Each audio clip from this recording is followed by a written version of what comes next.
Bueno, Dale. voy arrancando.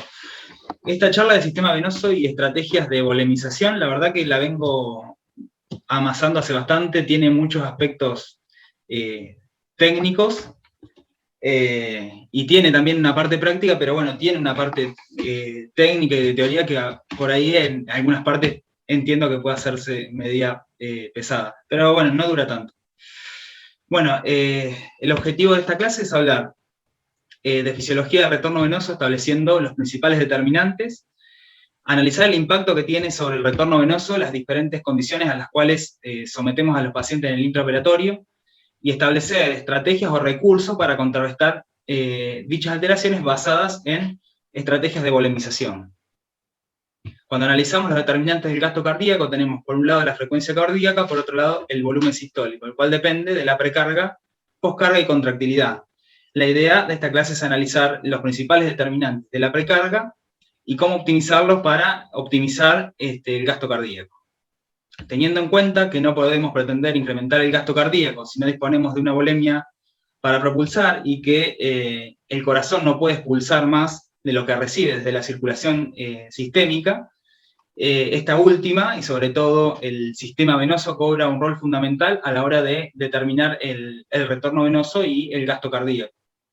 Cuando analizamos el sistema venoso vemos que es un sistema de alta capacitancia, ya que contiene el 70% de la volemia total, por lo tanto es un reservorio importante de volumen sanguíneo, y tiene una alta compliance y una alta capacidad de ajustar esa compliance en base a las necesidades. Dentro de la circulación venosa es plásmica, contiene un 20% de la volemia total y tiene la característica de estar ricamente inervado y tener una alta densidad de receptores alfa-adrenérgicos, receptores de vasopresina y angiotensina 2 en relación a otros lechos vasculares, lo que le da una capacidad de responder a los aumentos tanto del tono simpático como a la administración de agentes vasoconstrictores y lo convierte en uno de los principales prestamistas de volemia hacia la circulación sistémica. Por lo tanto, la volemia del sistema venoso la podemos dividir en un volumen no estresado, el cual es un volumen sanguíneo que no ejerce presión transmural, por lo tanto, es hemodinámicamente inactivo desde el punto de vista que no contribuye al retorno venoso, y en condiciones basales, fuera de un estado de estrés circulatorio, constituye 2/3 de la volemia del sistema venoso. Por otro lado, tenemos el volumen estresado, el cual es el volumen sanguíneo que sí ejerce presión transmural y por lo tanto contribuye de manera activa al retorno venoso y en condiciones basales constituye 1/3 de la volemia del sistema venoso, pero que puede incrementarse a expensas de ese volumen no estresado por movilización de volumen sanguíneo desde la fracción no estresada. Esa presión que ejerce el volumen estresado es la presión media de llenado sistémico o presión media de llenado circulatorio, que se define como la presión de distensión de la vasculatura en condiciones de flujo cero. Y es la presión corriente arriba para el retorno venoso. Y depende fundamentalmente de 3 factores: del volumen sanguíneo total, del tono vasomotor y la distribución de ese volumen sanguíneo dentro de la vasculatura.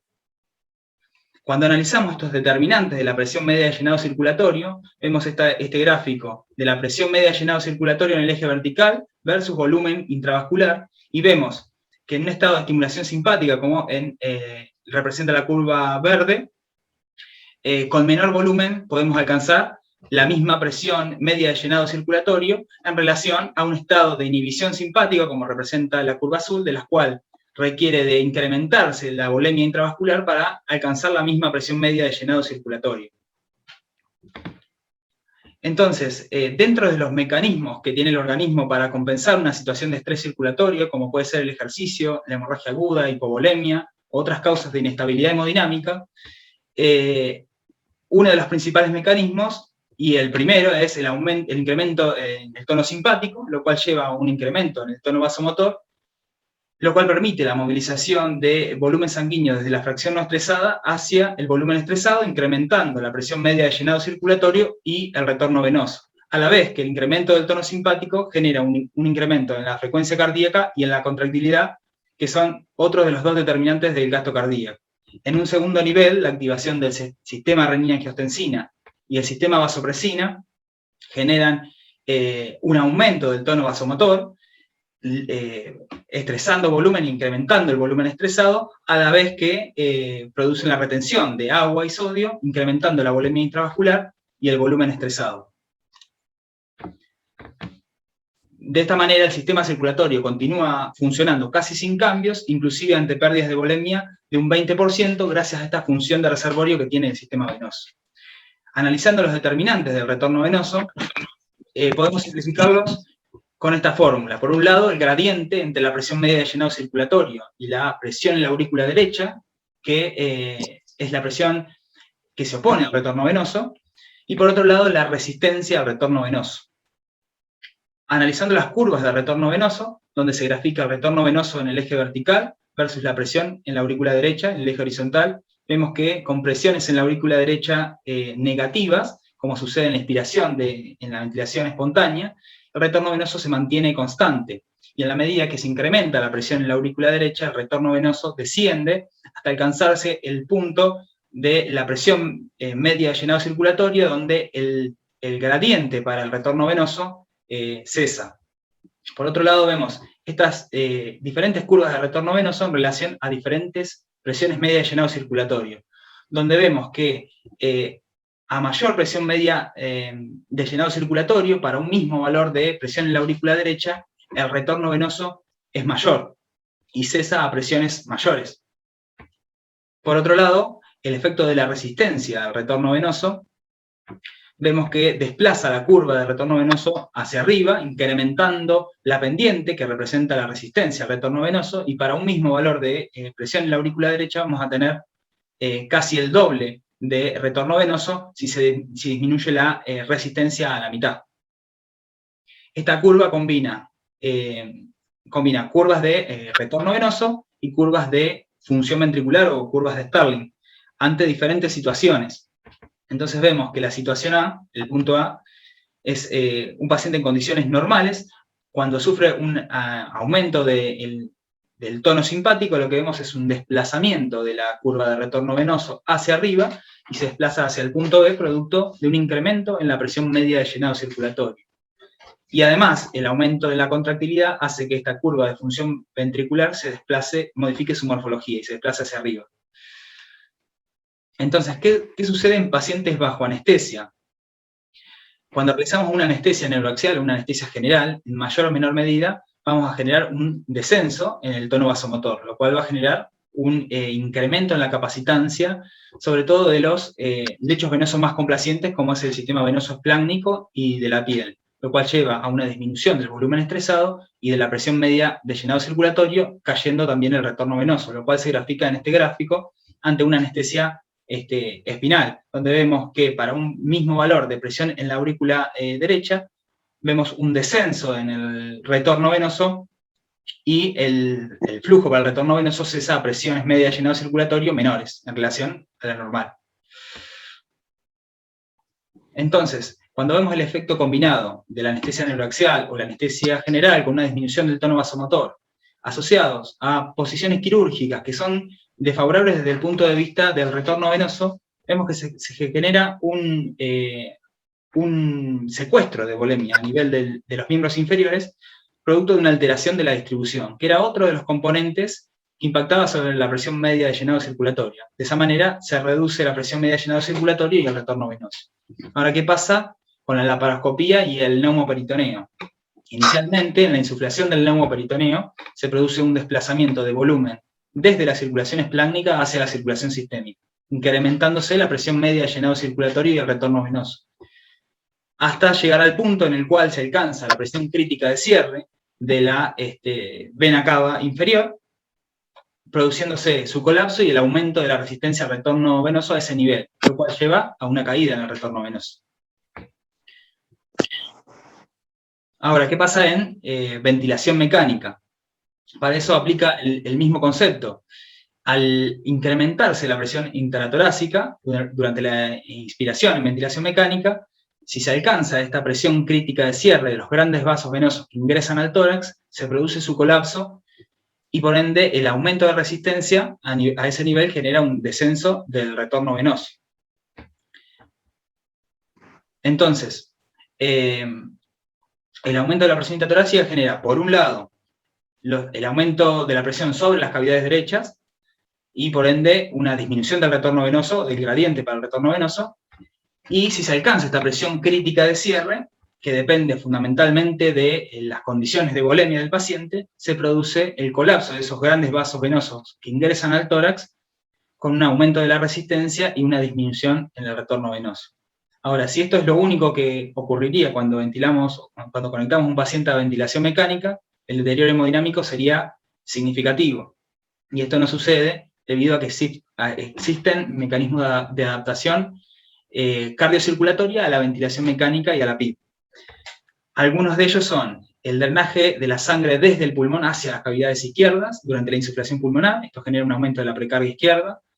Por otro lado, el descenso del diafragma genera un desplazamiento de volumen desde la circulación espláncnica hacia la circulación sistémica, y por otro lado, la ventilación a presión positiva genera un aumento en el tono simpático, lo cual genera disminución de la capacitancia y aumento de la presión media de llenado circulatorio. Ahora, que estos mecanismos de adaptación cardiocirculatoria sean efectivos van a depender fundamentalmente de las condiciones de volemia del paciente.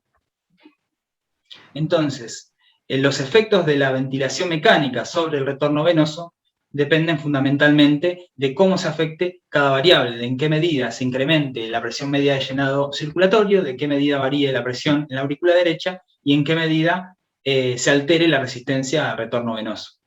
De eso va a depender el efecto neto en la hemodinamia de la ventilación mecánica. Bueno, hasta acá vimos las diferentes condiciones a las cuales sometemos a los pacientes en el intraoperatorio y que suponen un deterioro en el retorno venoso y en la precarga. A partir de acá vamos a ver qué estrategias o recursos disponemos para optimizar esa precarga y ese retorno venoso. Entonces, para eso tenemos que responder a esta pregunta, que es, ¿qué es que un paciente sea respondedor? Bueno, esta es la curva de Frank-Starling, que está graficada en el eje vertical, volumen sistólico, en relación a la precarga. Y podemos distinguir dos áreas. Un área donde los incrementos de la precarga se traducen en incrementos en el volumen sistólico, hasta llegar a un punto donde los aumentos de la precarga no generan aumentos en el volumen sistólico. Entonces, van a ser respondedores aquellos pacientes que se encuentran en esta área ascendente de la curva de Frank-Starling. Y de que se encuentren en esta área depende fundamentalmente de la respuesta ventricular. Por lo tanto, eso nos hace inferir que pacientes con deterioro de la contractilidad van a tener diferente curva de Frank-Starling. Y de hecho, un mismo paciente puede tener diferentes curvas, diferente morfología de curva en cada ventrículo, y cada ventrículo puede estar operando en una región diferente de la curva, lo que hace mucho más difícil realizar un diagnóstico y una terapéutica en estos pacientes. Entonces, ¿qué implica volemizar? Implica determinar si el paciente es respondedor a precarga, lo cual lo vamos a hacer con variables dinámicas, como vamos a explicar más adelante, y una vez que detectemos estos pacientes que están en el área ascendente de la curva de Frank-Starling, vamos a optimizar la precarga con el objetivo de aumentar el volumen sistólico. De esa manera, el objetivo final es evitar la hipotensión y la hipoperfusión tisular. Entonces, ¿cómo determinar si un paciente es respondedor a precargas o respondedor a fluidos? Analizando un poco cómo se desarrolló o cómo se fue estudiando la respuesta a fluidos a lo largo del tiempo, inicialmente se apeló a variables estáticas, donde midiendo las presiones de llenado, como la PVC o la presión de oclusión de arteria pulmonar, se trataba de inferir cuál era la precarga de esas cavidades. Ahora, lo que se vio es que las presiones de llenado no correlacionaban bien con los volúmenes de llenado, ya que las presiones estaban influenciadas por variaciones en la presión intratorácica, variaciones en las alteraciones de la distensibilidad del ventrículo o de la contractilidad. Entonces, las medidas de presiones de llenado no correlacionaban ni con la precarga, ni mucho menos con la respuesta a fluidos.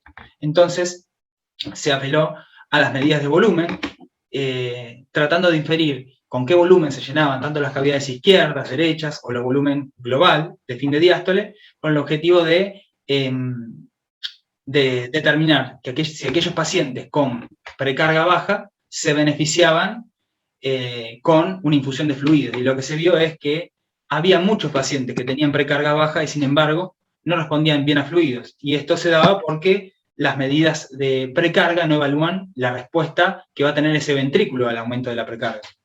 De ahí es que nace el monitoreo hemodinámico funcional, el cual utiliza variables dinámicas que derivan de la interacción cardiopulmonar y aprovechando los cambios que induce la ventilación mecánica. De esa manera, las variables dinámicas evalúan la respuesta ventricular en relación a los cambios en la precarga que surge durante el ciclo cardíaco producto de la interacción corazón-pulmón. De esa manera nos permiten determinar en qué segmento o en qué área de la curva de Frank-Starling se encuentra nuestro paciente. Además te dan un mí.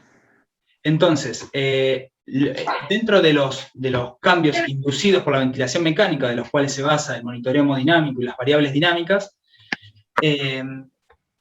son estos. En inspiración, lo que ocurre es un incremento en la poscarga del ventrículo derecho con un descenso de la precarga del ventrículo derecho, lo cual lleva a una disminución del volumen sistólico. A la vez que se genera un aumento de la precarga izquierda con disminución de su poscarga, lo cual lleva a un aumento en el volumen sistólico izquierdo.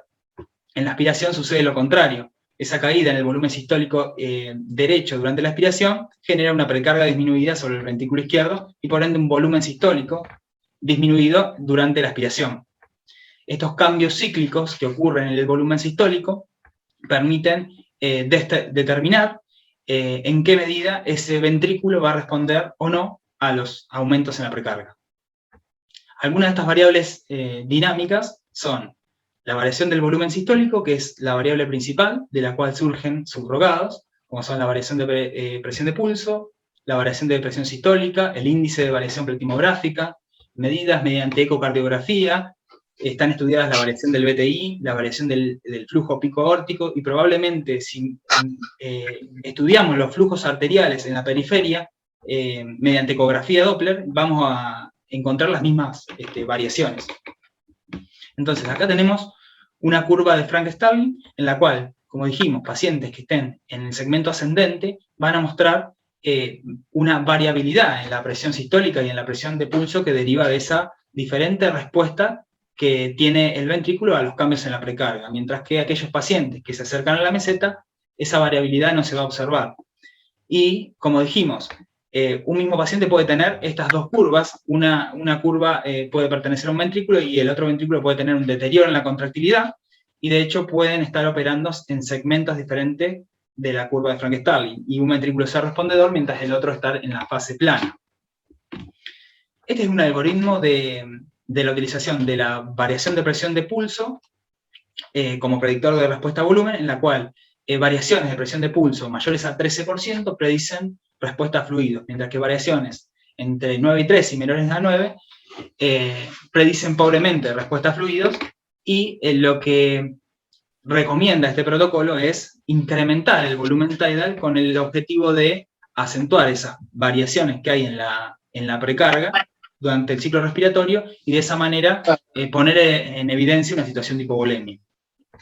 Entonces, cuando analizamos en qué condiciones o las limitaciones de la interpretación de estas variables dinámicas, vemos que los pacientes tienen que estar en ventilación mecánica controlada, no deben tener arritmias, los volúmenes tidales tienen que estar por encima de los valores protectivos, lo cual genera una gran limitación para su utilización, y no debe haber apertura de la caja torácica porque se perdería la interacción corazón-pulmón, de lo cual se van las variables dinámicas. Otras variables dinámicas que también existen son los índices, la evaluación del sistema venoso derecho, evaluar la distensibilidad a nivel de la vena cava inferior y la yugular interna, y el índice de colapso de la vena cava superior. Y el concepto a partir del cual surgen estos índices es que el incremento de la presión intratorácica, como dijimos, genera un colapso de los grandes vasos venosos que están adentro del tórax y una distensión de lo que está afuera. Por lo tanto, la vena cava inferior la vamos a evaluar en su segmento intraabdominal, y la vena yugular interna, a nivel del cuello, lo esperable es que esos vasos se distiendan durante la inspiración en ventilación mecánica, mientras que la vena cava superior se va a colapsar. Entonces, el índice de distensibilidad de la yugular interna se calcula, se mide en un corte transversal, a nivel del cuello, es una visión a la cual estamos habituados para la colocación de accesos venosos centrales. Se mide en modo M y se hace el cálculo de diámetro máximo menos mínimo sobre el diámetro mínimo por 100, y un punto de corte de 18% predice respuesta a fluidos con una sensibilidad del 80% y una especificidad del 95% de acuerdo a este trabajo. Ahora, este trabajo es un ensayo clínico que incluyó 50 pacientes sépticos en ventilación mecánica controlada, ventilados con más de 8 mililitros kilo, de los cuales solo 30 fueron respondedores. El índice de distensibilidad de vena cava inferior se mide a partir de una ventana subcostal, subsifoidea, entre 2 y 3 centímetros de la desembocadura de la aurícula derecha. Lo importante de la evaluación de la vena cava inferior es poder alinearse de manera bien longitudinal para evitar errores de corte. Entonces, los puntos de corte de la distensibilidad de la vena cava inferior varían de acuerdo a los trabajos. Hay dos trabajos de los más conocidos en cuanto a la distensibilidad de la vena cava inferior, y están, uno incluye 23 pacientes sépticos en ventilación mecánica entre 8 a 10 mililitros kilo, en lo cual el punto de corte que se estableció es 12% como respondedores a fluidos, a partir de esta fórmula. El otro trabajo incluye 39 pacientes, de las cuales se estableció el punto de corte de 18% con una sensibilidad y especificidad del 90% de acuerdo a estos trabajos. Por otro lado, el índice de colapso de la vena cava superior, en este ensayo clínico, lo que se vio, se hizo un estudio en 66 pacientes sépticos ventilados mecánicamente con volúmenes tidales entre 8 más o menos 2 mililitros kilo, en los cuales se estudió la vena cava superior por ecografía transesofágica. Se estableció el punto de corte de 36% para diferenciar entre respondedores y no respondedores, con una sensibilidad del 90% y una especificidad del 100%. Entonces, como vemos, estas pruebas tienen poca evidencia, los trabajos son chicos, tienen limitaciones desde el punto de vista técnico, como mencionamos, el error de corte de la vena cava inferior, y limitaciones sobre todo desde el punto de vista fisiopatológico, las cuales las limitaciones las comparte con las variables dinámicas, esto de que estén en ventilación mecánica controlada, que tengan volúmenes tidales por encima de 8 mililitros kilo, que no tengan arritmias, pero además se le suman otras limitaciones más a estos índices, que son los pacientes que tengan alta PIP, los pacientes que tengan falla ventricular derecha, los pacientes con hipertensión pulmonar, o los pacientes con derrame pericárdico van a tener un sistema venoso que va a estar pletórico y poco distensible. Por lo tanto, en estos casos no se va a poder aplicar. Tampoco se va a poder aplicar en un paciente con neumoperitoneo, ya que va a colapsar la vena cava inferior. Me está avisando que me quedan 10 minutos. Cualquier cosa después retomamos. Y tampoco se va a poder aplicar en pacientes con regurgitación tricuspidia. Entonces, ¿en quiénes vamos a aplicar estrategias de volemización? En aquellos pacientes con hipotensión y o signos de hipoperfusión tisular asociados con parámetros dinámicos de monitoreo que determinen que el paciente es respondedor. Ahora, esto implica que, por un lado, monitoricemos la perfusión tisular con signos clínicos y signos de laboratorio, y por otro lado, que incorporemos al arsenal de monitoreo variables dinámicas.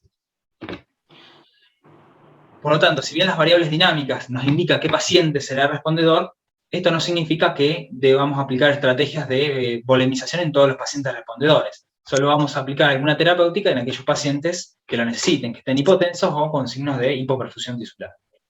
Entonces, yendo a las estrategias de volemización, que van a ser el conjunto de estrategias que van a intentar o van a pretender incrementar la precarga con el objetivo de aumentar el volumen sistólico, tenemos por un lado las estrategias de volemización externa, mediante la infusión de fluidos, con el objetivo de incrementar el volumen estresado y la presión media de llenado circulatorio. Por otro lado, tenemos las técnicas de volemización interna, que apuntan a utilizar la propia volemia del paciente, movilizando desde la fracción no estresada, principalmente almacenada en la circulación venosa plásmica, hacia la circulación sistémica. De esa manera, incrementar la presión media de llenado sistémico, lo cual lo podemos hacer con drogas vasoactivas o mediante la elevación pasiva de miembros inferiores. Perfecto. Nino. A la hora de realizar una terapia con fluidos, debemos evaluar la necesidad versus la tolerancia, ya que si bien las variables dinámicas nos permiten determinar qué paciente se va a beneficiar con una infusión de fluidos, no nos dicen si ese paciente va a tolerar esos fluidos.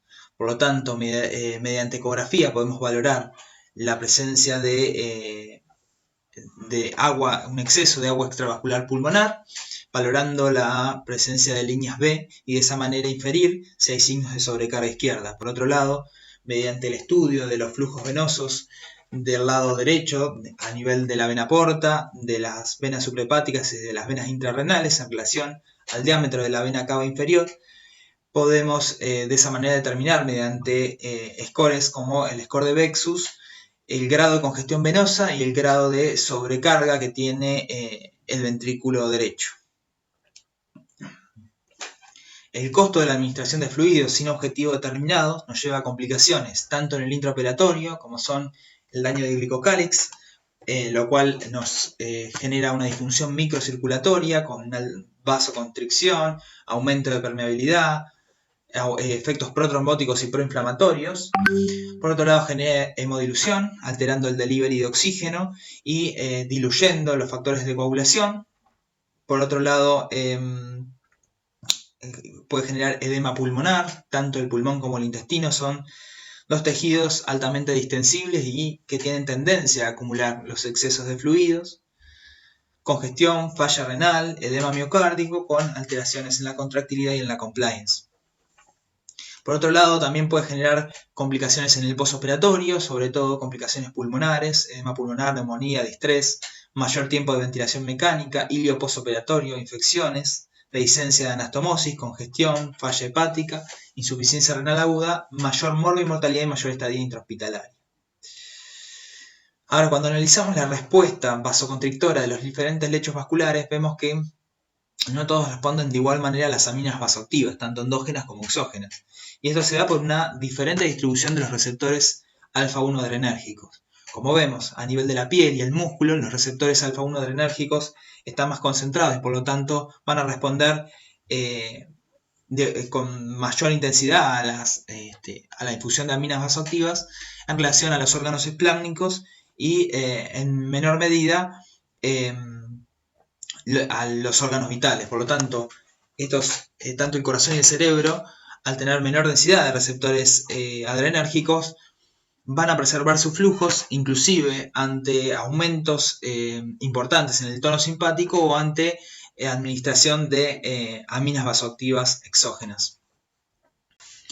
En cuanto a la terapia con drogas, cuando analizamos el perfil farmacodinámico de la noradrenalina, vemos que por un lado tiene efecto alfa-1 adrenérgico, pero por otro lado también tiene efecto beta-1 y beta-2 adrenérgico, lo cual le da un beneficio adicional en relación a otros alfa-1 agonistas puros, ya que permite la vasodilatación y disminución de la resistencia al retorno venoso, sobre todo a nivel de lechos vasculares de alta resistencia, como es el lecho vascular hepático, favoreciendo el préstamo de volemia desde la circulación espláncnica hacia la circulación sistémica. Además que los efectos beta-2 adrenérgicos atenúan el incremento en la poscarga producto del efecto alfa-1 adrenérgico. Entonces, cuando analizamos y comparamos la fenilefrina en relación a la noradrenalina, vemos que la noradrenalina tiene menor efecto sobre la poscarga, menor efecto sobre las resistencias al retorno venoso y además que tiene efectos beta-1 adrenérgicos que no los tiene la fenilefrina. Entonces, ¿cómo podemos guiar la terapia vasoactiva? Para esto la pletismografía podría ser una herramienta útil, ya que nos permite analizar mediante una onda de pulso de flujo el comportamiento del flujo a nivel del lecho vascular donde coloquemos el transductor. De esa manera, mediante el análisis de la amplitud y la posición de la dícrota de dicha curva, nos permite inferir los cambios dinámicos que ocurren en el flujo de ese lecho vascular en relación a las diferentes conductas terapéuticas. De esta manera, en este trabajo se estableció diferentes morfologías de la curva pletismográfica. En el centro tenemos la curva normal y vemos que hacia la derecha, cuando la curva se desplaza, cuando la posición de la dícrota se desplaza hacia la base y hacia la siguiente onda y la amplitud de la onda aumenta, podemos inferir que el paciente se está vasodilatando. Lo contrario sucede cuando la amplitud disminuye y la posición de la dícrota se desplaza hacia el vértice. De esa manera podemos inferir que el paciente se está vasocontrayendo.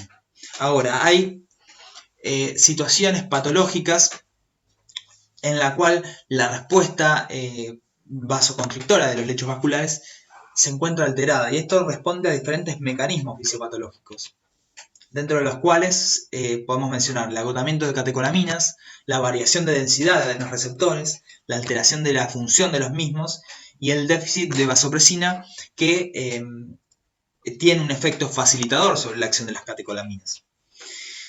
Algunas de estas condiciones clínicas son la edad avanzada, la hipertensión crónica, la sepsis e inflamación sistémica, diabetes e hipoglucemia, hipotermia, hipotiroidismo e insuficiencia suprarrenal. Si a esto le agregamos que inclusive en pacientes sanos existe una variación interindividual en la respuesta a catecolaminas, resulta lógico evitar infundir los fármacos vasoactivos en un rango de dosificación definido y pasar a administrarlo de acuerdo y en relación a la respuesta clínica. Esto no significa que perdamos el rango de dosificación, ya que esto nos va a permitir realizar diagnósticos, sino tratar de evitar encasillarnos en un rango de infusión definido y titular la dosificación en base a la respuesta clínica, la perfusión y la pletismografía.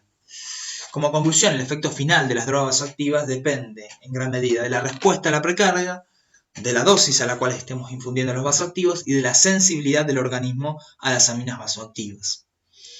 En cuanto a la administración de drogas vasoactivas, también tiene su punto límite a partir del cual se genera un incremento en las resistencias vasculares arteriales en detrimento de los flujos sanguíneos y de la perfusión tisular. Se genera un incremento en la poscarga y un aumento de la resistencia al retorno venoso, todo lo cual va a llevar a un detrimento tanto del gasto cardíaco como de la perfusión distal.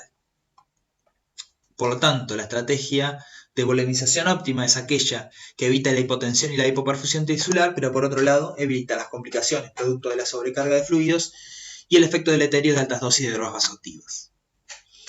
Por último, le propongo este algoritmo terapéutico en el cual, ante una situación de hipotensión e hipoperfusión tisular, vamos a apelar a variables dinámicas de monitoreo para determinar en qué área de la curva de Frank-Starling se encuentra nuestro paciente y, si se encuentra en un área de precarga dependencia, inicialmente comenzar la infusión de drogas vasoactivas con el objetivo de revolemizar y recuperar esa volemia almacenada en la circulación venosa esplácnica como volumen sanguíneo no estresado.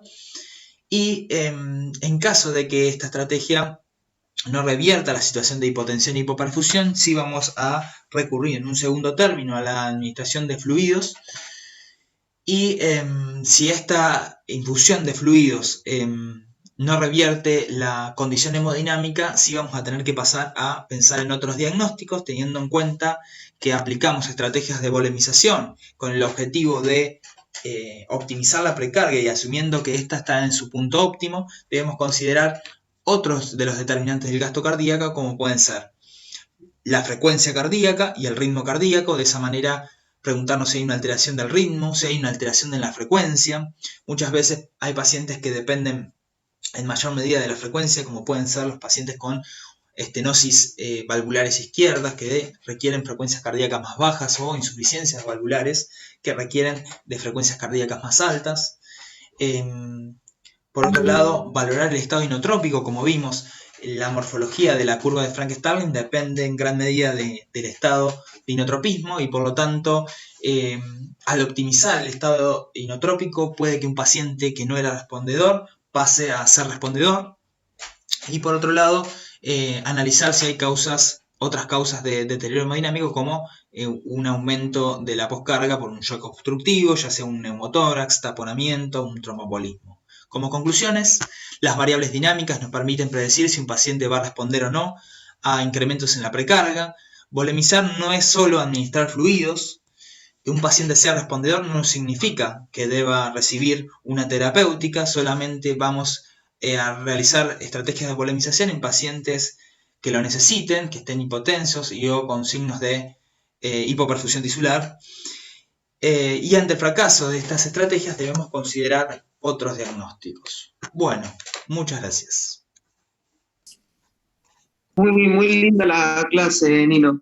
La verdad que muy interesante, muy claro en los conceptos y en la forma de manejo, y creo que esto está bueno repasarlo. Yo hace 2 años creo que di algo algo similar.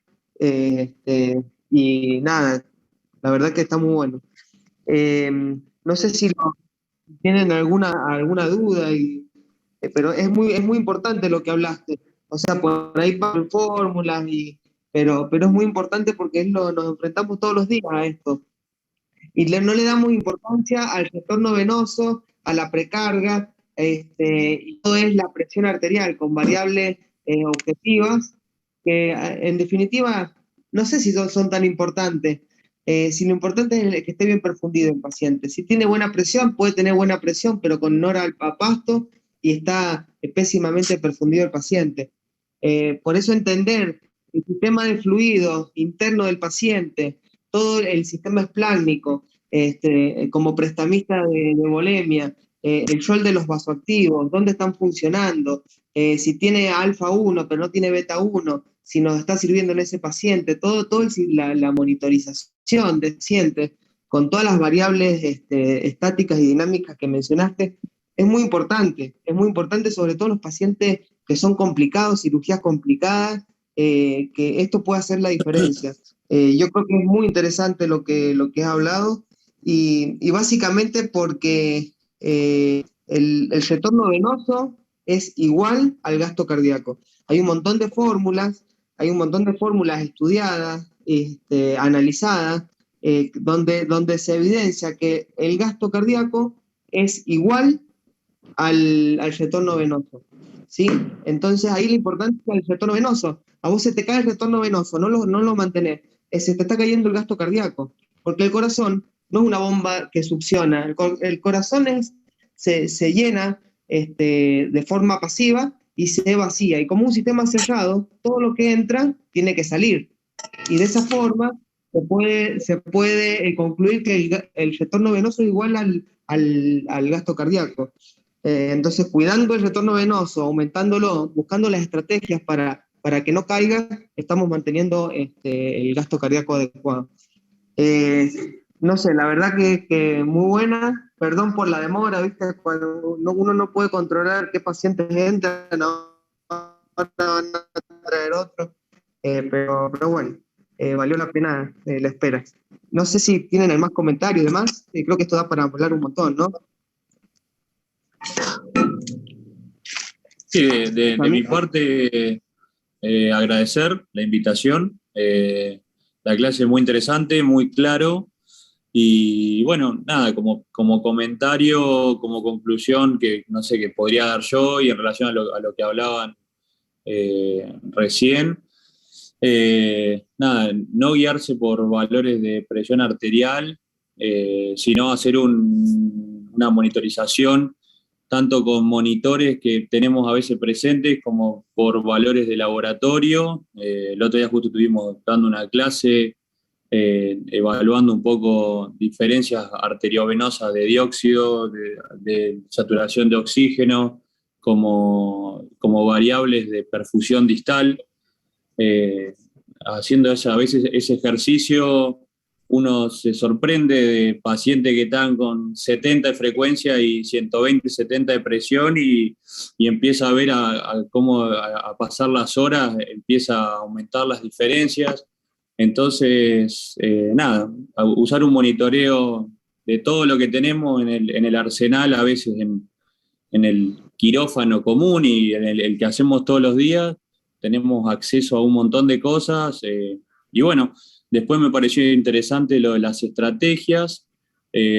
A veces alguna cosa que nosotros usamos como una prueba para ver si el paciente es o no respondedor es si tenemos un paciente que sospechamos a ver si nos va a responder o no, es aumentar a veces un poco la dosis de noradrenalina y ver cómo se corresponde eso con la hemodinamia dentro de lo que es la evaluación de los parámetros hemodinámicos, a ver cómo se comporta la onda de pulso, qué nos demuestra un poco el índice de perfusión en la pletismografía, si tenemos una onda de presión arterial, a ver cómo se comporta. Entonces, con eso haríamos como una prueba de elevación de las piernas o de lo que se quiera decir, de forma con drogas endovenoso, ¿no?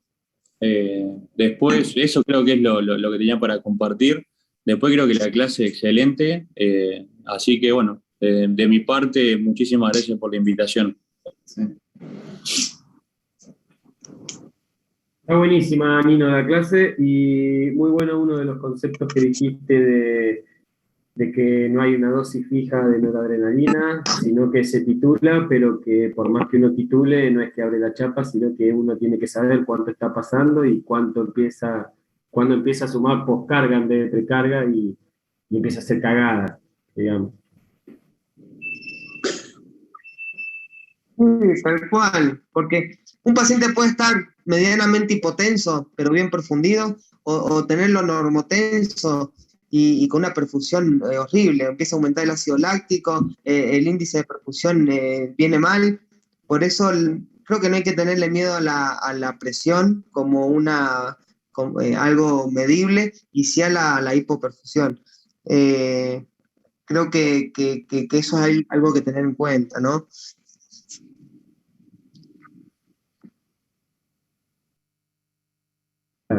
Sí, sí, es así. Y bueno, esto da para hablar, ¿no? De la dosis de estrés de volumen y demás que todos usamos cuando vamos a hacer una inducción, que tiene mucho que ver con esto, ¿no? Para contrarrestar un poco los efectos de la vasodilatación, ya sea de la raqui o la anestesia general. Yo con lo que me refería a la dosis que dije recién es que, como bien dijiste, la dosis de estrés de volumen, no, por más que una vez no es una dosis fija y que uno la va titulando, uno tiene que saber cuánto está dosificando, porque llega un momento que vos, más que estresar volumen, estás sumando poscarga.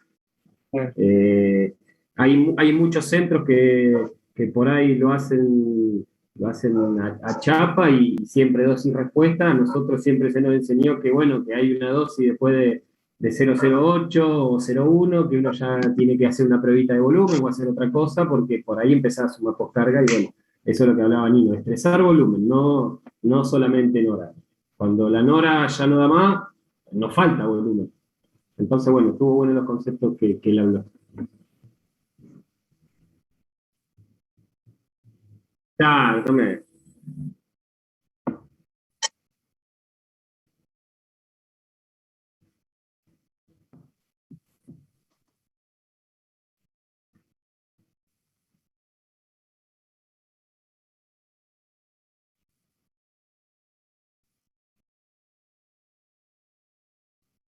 Está bien. A veces hay, no sé si les ha pasado, hay contextos en los que tenés un paciente que vos lo ves que está vasodilatado y necesitas una dosis capaz de noradrenalina, si se quiere, más alta para llevarlo a 0,08, y una vez que uno logra hacer el toque del tono venoso alfa, aumenta el volumen estresado y después capaz que con ese 0,08 estás altísimo y tenés que... Claro, después vas bajando. Claro, después tenés que volver. Entonces hay pacientes, a veces los pacientes jóvenes, ¿ya? Que tienen tienen mucha capacitancia venosa, se vasodilatan mucho y uno para lograr ese tono tiene que llevar la nora un poco más alto y después cuando logra estresar el volumen capaz que volvés a 0,01, 0,02 y estás perfecto. Algo parecido te toma con el paciente que toma antihipertensivos, te pasa algo parecido, de que vos por ahí venís, tenés una vasodilatación de tu inducción media acelerada o que por ahí fue mucho más de lo que vos esperabas y por ahí subís mucho la nora, pasás ese 0,08 y vos después tenés el tipo hipertenso y entonces vas jugando. Entonces el título por ahí lo tenés que hacer escalonado, sabiendo el 0,01, el 0,02 y jugar. Tal cual. Y la otra cosa que escuchaba, como variable dinámica, la mayoría, que es obviamente con parámetros ventilatorios no protectivos, pero muchos dicen, no se usan porque nadie ventila un paciente a 10 mililitros kilo. La verdad que sí se usa porque vos lo puedes ventilar al paciente de forma protectiva, de 6 a 8 mililitros kilo, toda la cirugía, y cuando querés corroborar o ver la variable, le subís un poco el BT, ves el numerito, porque con ese BT está hecho todos los estudios, entonces no podemos ponerle menos. Ves si te da 12, si te da 10, si te da 15, y después lo volvés a ventilar de forma protectiva. Creo que hay que usarlo, es algo que sigue siendo útil y no cuesta nada, ¿sí? Le subí un poco el BT, un ratito, ves el número que te da la variación de la presión de pulso o de volumen sistólico y después le bajás el BT de nuevo. No creo que no se use porque no usa valores de ventilación protectiva. Sí, nosotros lo que nos pasa a veces es que no tenemos algunos monitoreos, porque por ejemplo el monitoreo de variabilidad de presión de pulso no es algo que nosotros tenemos acá.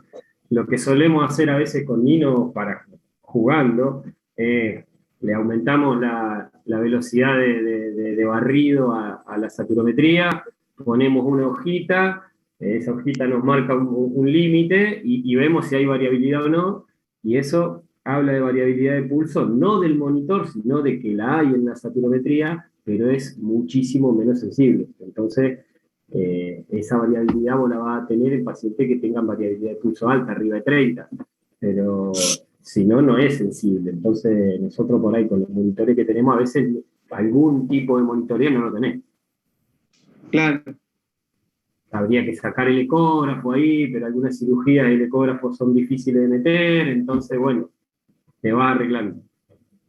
Me pareció interesante no lo ideal, pero bueno. El ecógrafo, la opción de la yugular, que no era algo que lo tenía, no era un concepto que tenía, pero cuando lo dijo, digo, claro, pero a veces llegar a la cava de una cirugía abdominal imposible. Entonces, en cambio, vos tenés un paciente, una cirugía común, un colon, cualquier paciente, y vos decís, te da la cava, lo va a tener constante, a la yugular lo va a tener siempre.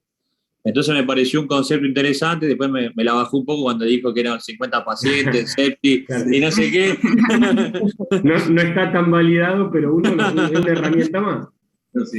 Sí. No, pero creo que habría que...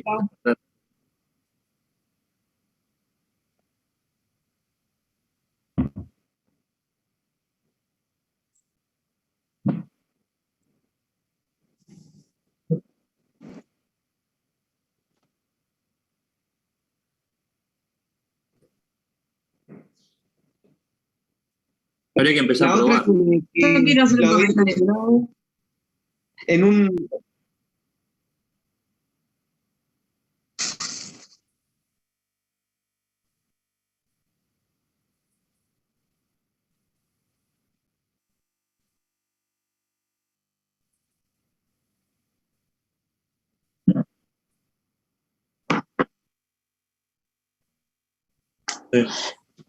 Tommy, A mí, está yo quería hacer un Tommy prestando comentario. atención, así que guarda, porque por ahí te sale un trabajo, ¿viste?